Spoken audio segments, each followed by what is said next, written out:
I absolutely could not write my books if it weren't for this exact daily routine. For those of you who don't know me, my name's Sam. I'm a romance author based in the UK, and this is a topic that's really important to me. Being an author with a full-time job and of course lots of other responsibilities in my life, it's really important to manage not only my time, but my mental energy. Over the last year, I've worked really hard to create a routine that not only gives me plenty of time to do the things that are important to me, but also gives me plenty of energy to do those things when the time comes. Because no matter how much writing time you give yourself, if your mental energy is drained from other things, you're never going to get any writing done. And likewise, even if you only give yourself a little bit of time to write, if you have plenty of creative energy in the bank, that's going to be an action-packed parcel of time, no matter how small it is. So I'm going to walk you through a day in my life, a weekday, a very realistic daily routine that allows me to work my full-time job, write my books with a high level of output, get all my housework done, spend plenty of quality time with my husband and my dog, have a little bit of a social life, though never too much, read plenty of things that are interesting to me, watch things that I enjoy, and even have a bit of spare time for other hobbies that I want to try out. And plus, if you watch to the end of this video, you'll get to see me talk about what happens when I don't follow this daily routine and how it can really mess with my output. This is our bouncy boy Kirby. He's just over a year old. I walk him probably 4 to 5 days a week. My husband does the other 2 to 3. On a typical day, we go about 2 to 3 miles through the Dorset countryside. And we do this rain or shine because if we didn't, he would be a bit of a nightmare. He loves to run around and get all of his energy out and have a good sniff and maybe play in a few puddles along the way.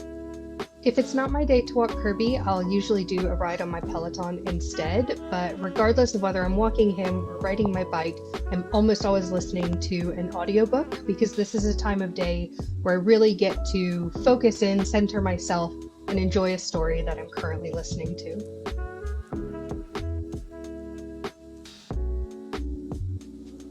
Now, household chores can be kind of tricky for me. I grew up in a house where we had really strict chore schedule, so I kind of rebel against it as an adult. So I've had to be really intentional about how I set up my chores.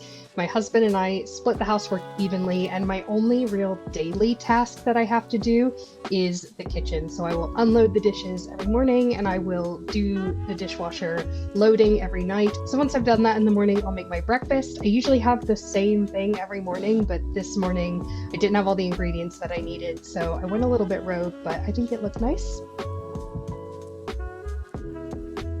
Then it's time to get set up for work. I swapped my personal laptop out for my work laptop in my docking station, and then I log on with a cup of tea and catch up on Slack messages. I work creating content for a French tech company, and I work with a really international team, so I usually wake up to a lot of messages from the people in North America that I need to respond to, as well as maybe some amends to content that they've sent me. And then I start with some lower energy stuff, more admin type things. I know that for a lot of people, sort of eating the frog or doing the most difficult thing first off is the best thing to do, but for me, I often need to ease into the day. On this particular day, I had a lot of content creation that I needed to do in the morning, and I always try to do that in the morning if I can, so that I'm not spending the afternoon doing it and then immediately going into an evening of writing, because those are using the same part of my brain. On this particular morning, I managed to get all of my content creation done before lunchtime, as well as a few other things that I had on my to-do list, and the mornings tend to be quite a focused time for me. So fun fact about me, I actually love to cook, but I can be a bit of a perfectionist about it. So when it comes to food during the week, I really have to keep it simple. I have to really fight the urge to go over the top on the things that I'm making. So most of the time that's leftovers. So it means we'll cook 1 to maybe 3 big meals throughout the week, and we'll eat that for leftovers for multiple days. So on this particular day, I was just having leftover pasta and another cup of tea. So it was really quick. I always try to take a full hour for lunch, but on this particular day, it was a desk lunch day because I had quite a lot to do.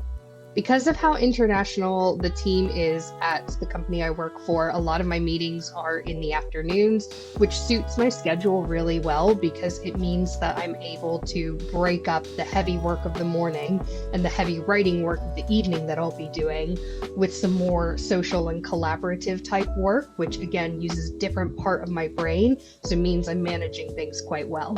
After my meetings, I'll often finish the rest of my workday in front of the TV just to help wind my brain down a little bit. In this case, I was catching up on Bake Off. My workday ends at 6 o'clock, and I always try to use this time to reconnect with my husband, who often is also working from home, as well as have a little bit of a play with Kirby. And then it's time for the evening.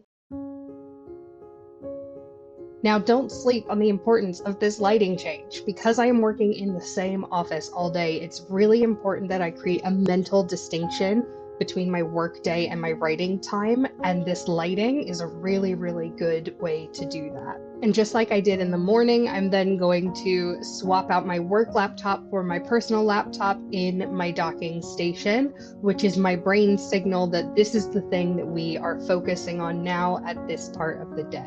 During NaNoWriMo, I've been attending and hosting even more sprints than usual, but even during normal times, I will usually try to do a sprint as soon after work as possible, because the later I put off starting my writing, the less likely I am to actually get going. So in this instance, I heated up my dinner and I went straight into a sprint. I was actually a little bit late for the sprint, but we got there in the end, and I was able to get going immediately.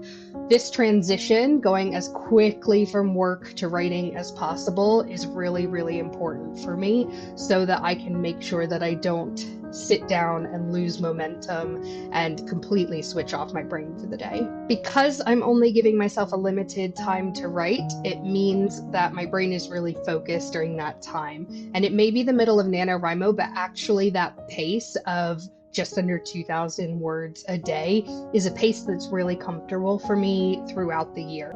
This means I'm doing 1 or 2 sprints max before I am done writing for the day. Then it's finally time for me to let my brain shut off, and I tend to do this in front of the TV with Kirby so that I can really, really just unwind from the day. And once I've put the kitchen to bed, it is time to put Kirby to bed as well. This is usually around 10 p.m. and then I will go lie in bed and read until I fall asleep, usually before 11 o'clock.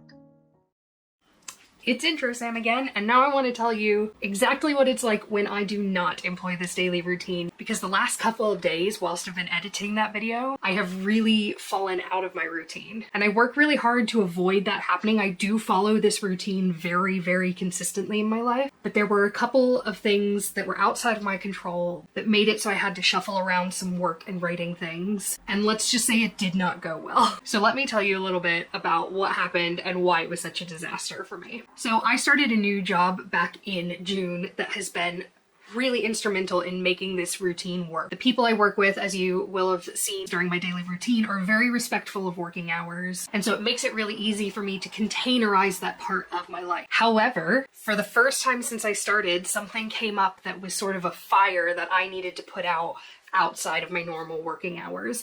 Now, I have got enough equity with the people that I work with and enough trust that I'm absolutely willing to do that. I do love my job and it's an important part of my life, and I was more than happy to take the time to make sure that everything was right. However, what this would normally mean is that I did not have the mental energy for writing those days. But because I'm in the middle of NaNoWriMo, I don't have that option. I don't have the ability to just not write. And so what ended up happening is my schedule got a bit out of whack, because the night that I had to work late, I also then was writing quite late.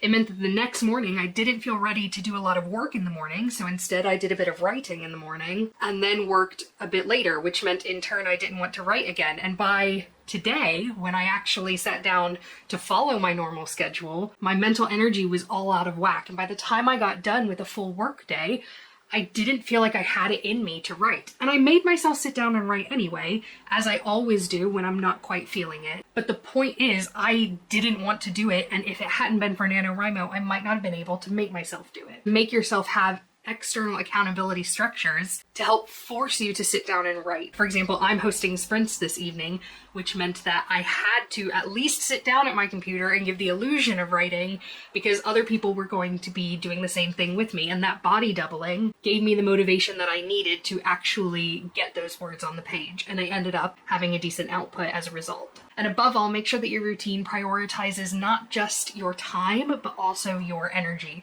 because your energy is the well that you draw from when you're writing, no matter how much time it is that you've given yourself. So if you don't have that energy, nothing good is going to come from it. If you want to see how this week turns out in terms of my NaNoWriMo output, you'll need to follow along and subscribe so that you can catch my next writing vlog coming out in a few days' time. And don't forget to give this video a thumbs up if you learned something, or maybe it helped inspire you to create your own daily routine that facilitates your creative process. Thanks so much, and I'll see you next time. Bye-bye.